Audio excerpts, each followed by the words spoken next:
Today is Holi. This means recognizing that essentially life is a very exuberant process. But because of human inexperience of how to deal with their cerebral capabilities, the most fundamental two faculties of memory and imagination, people remember everything that they should not, and they forget everything that they should. And they imagine all kinds of things that they should not, and they cannot imagine something that will make their life beautiful. So Holi, if those of you who are not aware of this, on this day all over India, people throw colors at each other. They drench themselves in color. This is a day people are head to toe in all kinds of color to symbolize that the essence of life is exuberance. And the reason why it's become so serious is because we remember things that we should not, and we imagine things that we should not. So Holi also means burning up all unnecessary things in our life. On this day, people bring out all old clothes and neighborhood children's toys. That's enterprise. All kinds of things that they don't need, they pile it up on the street and burn it.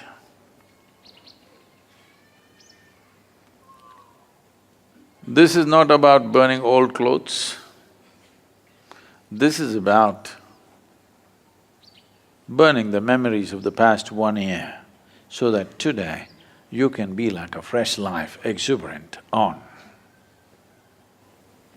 So this is that day, and all of you are looking at me very seriously.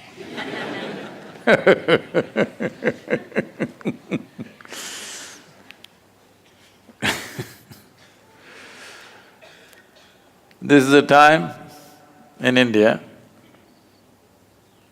this is the late spring, when the second slew of blossoms should happen, but unfortunately this year has been such a bad drought, the mountains are looking brown for the first time in the last 6 to 7 years. They were looking brown 25 years ago, and we planted up this hill. But in the last 6, 7, 8 years, it's never looked brown, it's always been green.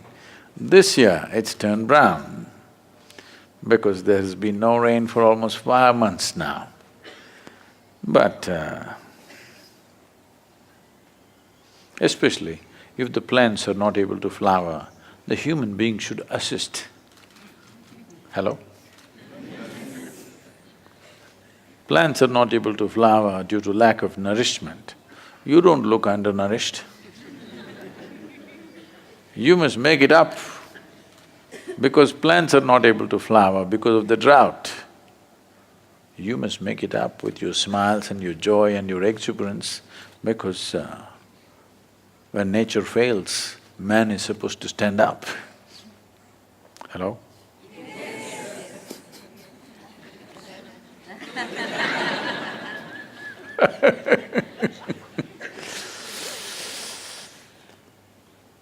The problem with a whole lot of people is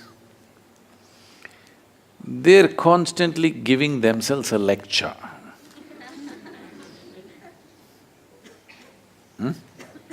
A lecture. Sitting in the satsang, not always are they listening to me, they're running a parallel lecture program. Any time of the day or night. It happened one night. Shankaran Pillai was walking home. He was going home. 2 a.m., 2 o'clock in the morning. And he was not able to hold a straight line because the damn planet is round, how to hold a straight line? So he was little wobbling around a bit. The policeman who was on the night beat stopped him and said, "Hey, you are not steady on your feet. Where do you think you're going at this time of the day?" Shankaran Pillai said, "I'm going for a lecture." The policeman asked, "Come on, 2 o'clock in the morning, who is giving a lecture?" Shankaran Pillai said, "You don't know my wife. It doesn't matter what time I get back, I get a lecture."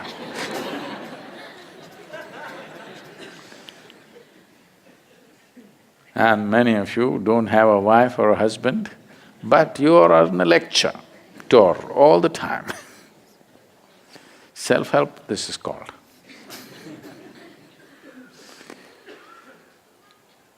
Just to stop this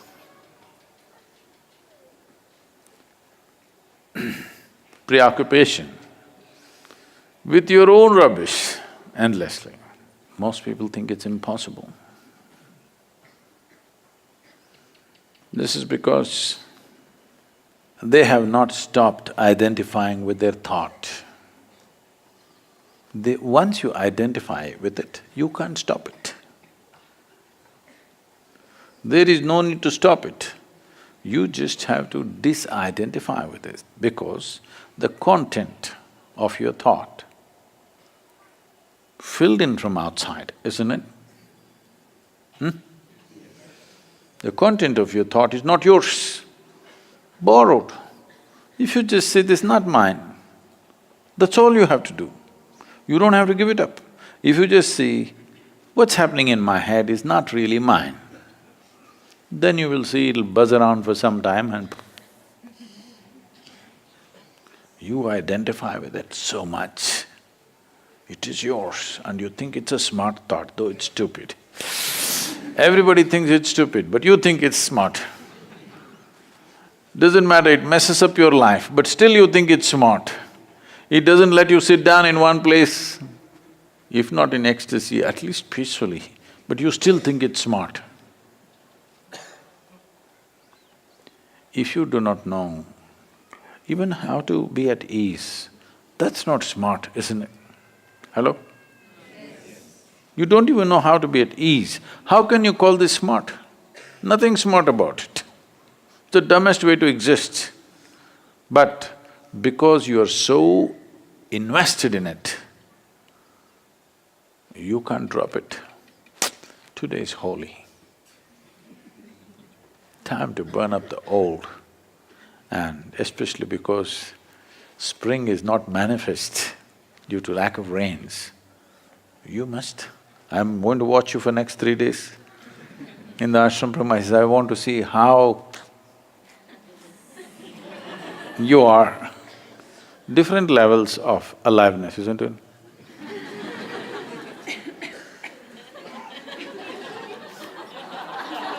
Yes, different levels of aliveness.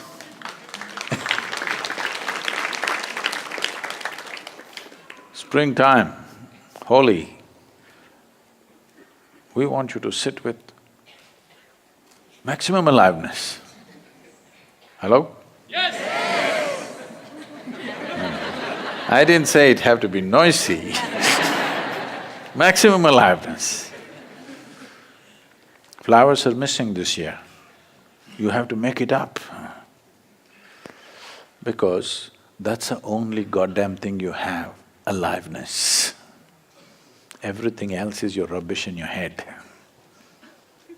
Yes or no? Yes. That is the only thing you have. Rest is all your rubbish.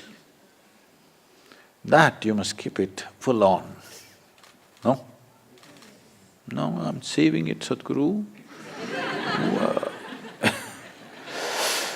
Because I've already built a steel coffin, I'll be there for a long time, I have to have something left. This happened. This really happened.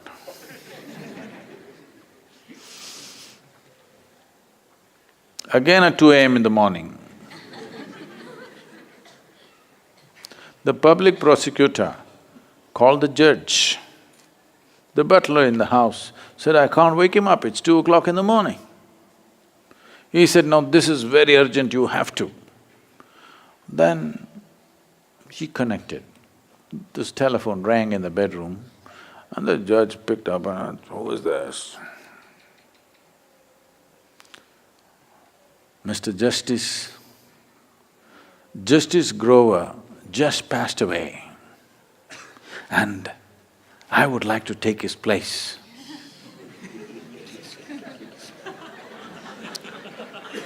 So the judge said, "Well, I got no objection if the undertaker doesn't mind."